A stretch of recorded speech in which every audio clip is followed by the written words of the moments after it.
Welcome to my guys and আশা করি সকলেই ভালো আছেন। আসলে আমি অনেকদিন আগে চন্দ্রমলে গিয়েছিলাম। আমি ভাবছিলাম ভিডিওটা আপলোড দিব অনেক আগেই, বাট আমি এত ব্যস্ত যে আমি ভিডিও আপলোড দিতে পারিনি। আমি নিজেই জানি না আমি কিসে ব্যস্ত, বাট আমি ব্যস্ত ছিলাম। তো যাই হোক, আমি নানু বাড়ি গিয়েছিলাম। ওই পথ থেকে আমরা চন্দ্রমহলে গিয়েছিলাম। আমি, তামান্না আপু, মহাসিনা, মার্জানা, আমার আম্মু, আমরা সবাই গেছিলাম। এরপরে আমরা হাঁটতে হাঁটতে ভ্যানের কাছে যাই, ভ্যানে উঠি, আর ওয়েদারটা ভাই এত সুন্দর ছিল। এরপরে আমরা আস্তে আস্তে ভিতরে ঢুকি। ভিতরে ঢোকার সাথে সাথে আমরা তো একটা কুকুরের দেখা পেয়ে যাই।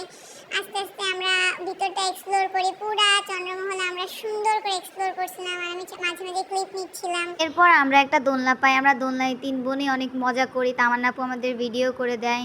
মহাসিনা একটা সুন্দর জামা পরছিল, আমি ওর অনেক সুন্দর সুন্দর অ্যাস্থেটিক ভিডিও করে দিই। এবং আমরা একটা ঘোড়ার দেখা পাই, এবং ঘোড়াটা এত রাগী ছিল ভাই, আমরা এত মজা পাইছি ওরে নিয়ে। আমার দুই বোন ওরে খুঁচাচ্ছিলাম, আমরা খুঁচাচ্ছিলাম। এরপর একটা সুন্দর লেক টাইপের পাই, মানে এত সুন্দর লাগছে। আমরা ওইখানে আশেপাশে একটা ছবি তুলছিলাম, মানে ব্যাকগ্রাউন্ডটা অনেক সুন্দর ছিল।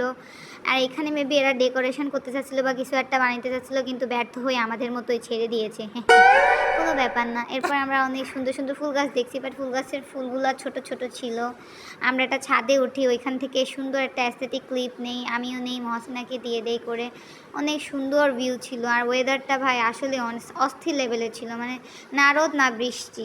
আর এখানে আমরা একটা দেখলাম যে এখানে অনেক স্ট্রাকচার ছিল, আর স্ট্রাকচারগুলো আমার খুব ভাল লাগছে। আর সবচেয়ে ভাল লাগিয়েছে আমার 3rd নাম্বার স্ট্রাকচারটা, মানে এত সুন্দর ছিল। মানে স্ট্রাকচারগুলো একদম মনে হচ্ছিল রিয়েল টাইপের, অনেক মানে ঐতিহ্য বহন করে এগুলো আসলে। আমরা সবগুলো এক্সপ্লোর করছিলাম। এরপর পাশে আরেকটা লেক ছিল, এখানে মহাসিনারে আমি সুন্দর ভিডিও করে দিই, আমার বোনদের সবাইরে আমি ভিডিও করে দিতেছিলাম, আমি নিজেও করছি অনেক সুন্দর সুন্দর ভিডিও। মানে এই জায়গাটা এত সুন্দর স্নিগ্ধ, আর মানে বসার জন্য একটা ক্ল্যাম্প পরিবেশ আর কি।